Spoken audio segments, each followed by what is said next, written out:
Happy Thanksgiving, faithful listeners. This is Jen here with P40ministries.com.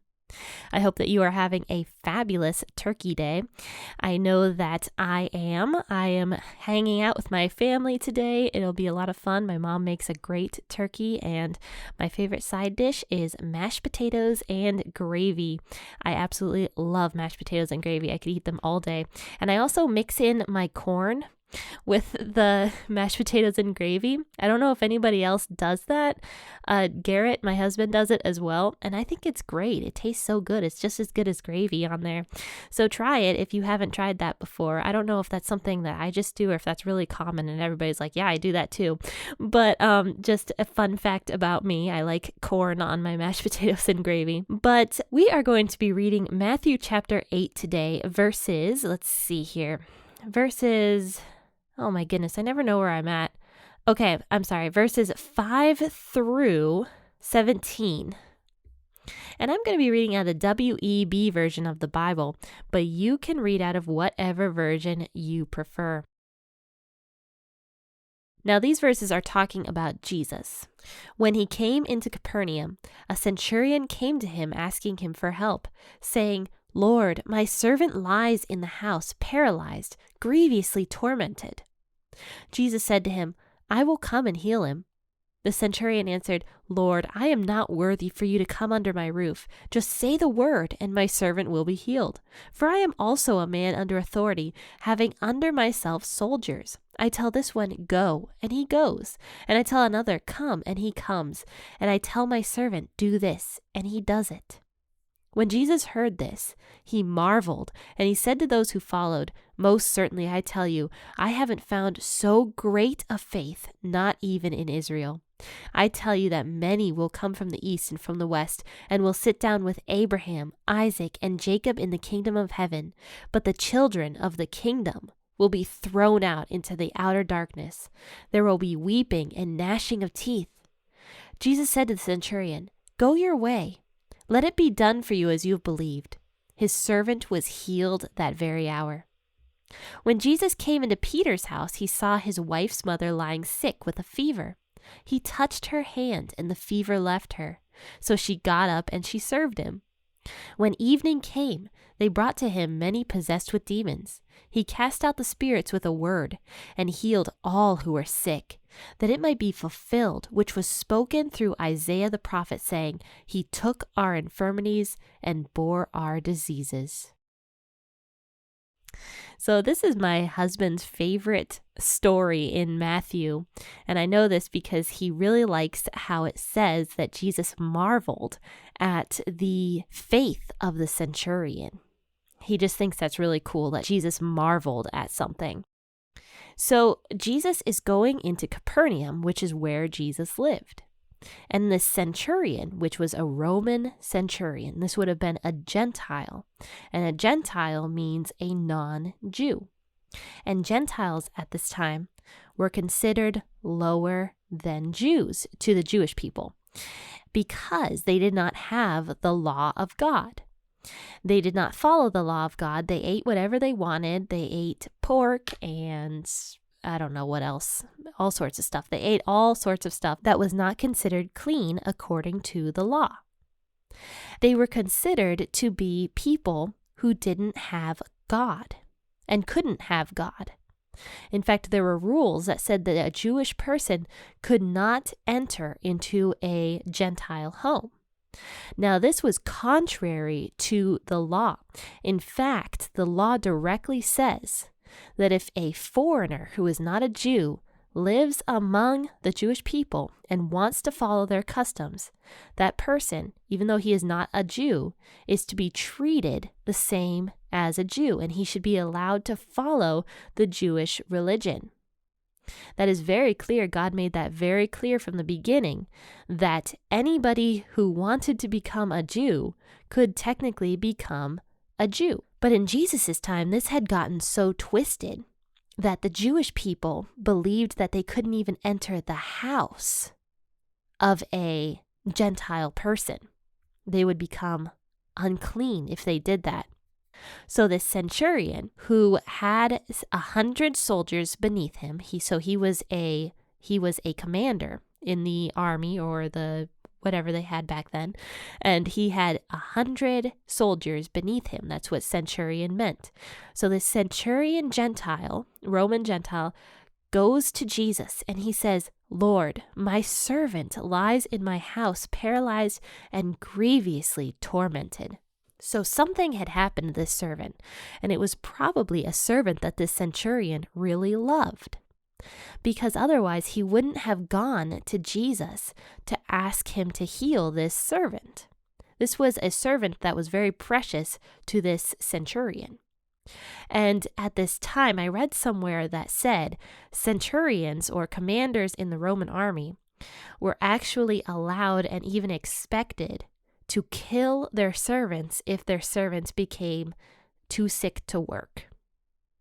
But this centurion was different. He didn't want to kill his servant. This centurion still has this soft heart towards his servant. Somebody who has a lot of people under his command cares very greatly about one servant. So that shows what kind of heart this man had to go to Jesus, a Jew, and ask Jesus to heal his servant. It was a very humbling thing for a man with so much power to do. So the centurion goes to him and he says, "Lord, please help my servant. He is sick." And Jesus is just so smart. He says to this man, "I am going to come to your home and I'm going to heal him." Now, I find this so interesting that Jesus said that, because at the time, like I said, Jewish people were taught to believe that they could not enter the home of a Gentile. But Jesus says, "I'm going to come to your home and I'm going to heal your servant." But then the centurion says, "Lord, I am not even worthy for you to come under my roof. Just say the word and my servant will be healed." So he believes in Jesus' authority, because he says right after this in verse 9, "For I am also a man under authority. I have under myself soldiers. I tell them to go and they go. I tell them to come and they come. And I tell my servants to do this and they will do it. And I believe that you have this authority as well." This is what he's saying to Jesus. He's saying, "Jesus, I believe that you have this authority over sickness and over death. I believe that all you have to do is say a word and it will happen, because that's what I do to my servants. I just say a word and they do it. But you have more authority than I do. You have the authority over death and illness and diseases, and I believe in your authority." That is what he is saying here to Jesus. And Jesus marvels. And he says, "I haven't found this much faith in all of Israel." That's what he says. "I have not found this much faith in all of Israel." And this includes the leper that he had just healed. We talked about that on Tuesday. That man had faith. But this centurion, who is a Gentile, has more faith than any person Jesus has encountered in Israel yet. And he marvels at this. And he says to the people following him, and it might have been more than just his 12 followers. It could have been a whole crowd of people. He says, "I have not found this much faith in all of Israel. And I tell you that Gentiles are going to come from the east and from the west, and they're going to sit down with Abraham, Isaac, and Jacob in the kingdom of heaven." So he is telling the Jewish people here that Gentiles are going to be eating with you. They are going to be sitting with you in the kingdom of heaven. And this would have blown their minds, because they didn't believe Gentiles could possibly enter God's kingdom. They didn't have God, is what they believed. They believed that these Gentiles didn't have God. And Jesus is saying, no, they're going to be eating with you. You are going to be sharing a table, and they are going to be sharing a table with the great people of faith, Abraham, Isaac, and Jacob. But the children of the kingdom, and this is very interesting. Jesus goes on to say here, but the children of the kingdom will be thrown out into the outer darkness. And I don't think he's talking just about the Pharisees here. Jesus talks a lot about Pharisees in the Bible, and many people believe that when he says stuff like this, that he is only talking about the Pharisees. But no, he is talking about everybody who had the law. And I'm not saying that every single person that had the law at this time is getting thrown out into outer darkness. That's not what I'm saying.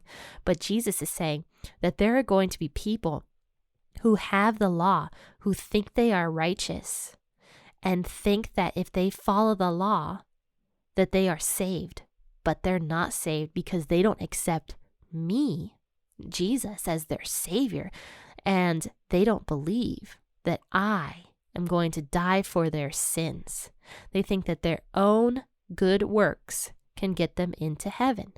And this is kind of more what I talked about maybe last week when I said, not everybody who says, Lord, Lord, is going to enter into the kingdom of heaven. And you can go back and listen to that episode. I believe that was last Tuesday's or Thursday's episode. It was called The Scariest Verses in the Bible. But not everybody that knows who God is going to enter into the kingdom of heaven. It's only the people who truly believe that they need God. Knowing him is not enough. You have to believe that you need a Savior and that God is the one who is doing that for you, who sent his son Jesus to die on the cross for the sins of humanity. And Jesus is saying, the kingdom of heaven is going to have Gentiles in it, but it's not necessarily going to have all the people who have the law. In fact, it won't. It says the children of the kingdom will be thrown out into outer darkness. There will be weeping and gnashing of teeth. So that is talking about hell. And Jesus says the weeping and gnashing of teeth because there's going to be pain, anger, sadness, maybe regret for not following the true way when they had the chance. So there's going to be weeping and gnashing of teeth in hell. But then Jesus says to the centurion, go your way. It will be done for you as you have believed. And his servant was healed in that very hour. Completely 100% healed. So then after this, I'm going a little bit longer than I usually do. Jesus comes into Peter's house and he sees his wife's mother. So Peter's mother-in-law was obviously living with them and she's lying sick with a fever.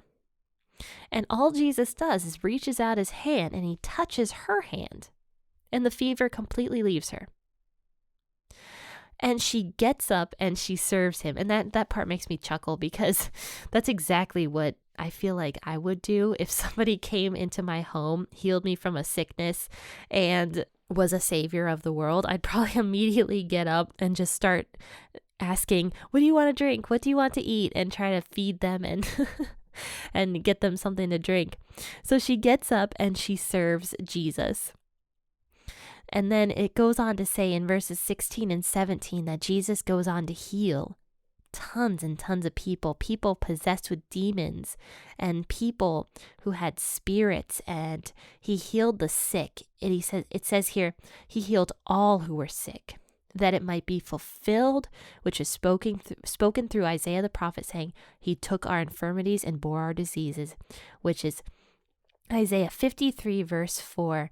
And that, if we turn back real quick to Isaiah 53 verse 4, it says, surely he has borne our sicknesses and he has carried our suffering, yet we considered him plagued, struck by God, and afflicted. And that is very true what the people believed of Jesus back then. When he died on the cross, they believed he was basically cursed by God. But it was all in God's perfect plan, and Jesus became extremely blessed by God for his sacrifice. So this was all about Jesus healing the centurion, Peter's mother, and countless others. It's just showing the love that Jesus has for humanity, because healing people of their sicknesses was not his prime goal.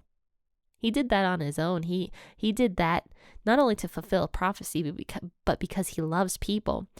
His original intention was to come to earth to heal our souls from sin, but instead he's coming and healing these sicknesses that these people are having. And that's just showing Jesus' love, mercy, compassion, and everything else that he is. So I hope that you have a fantastic rest of your holiday. I don't know if you're going to go Black Friday shopping or not, but definitely have a great time if you do, and stay safe out there. So thank you guys so much for listening and tuning in every single morning. Make sure to share the podcast on your social media platforms. And I am thankful on Thanksgiving. I am thankful for every single one of you guys. Thank you guys so much, and happy listening, and God bless.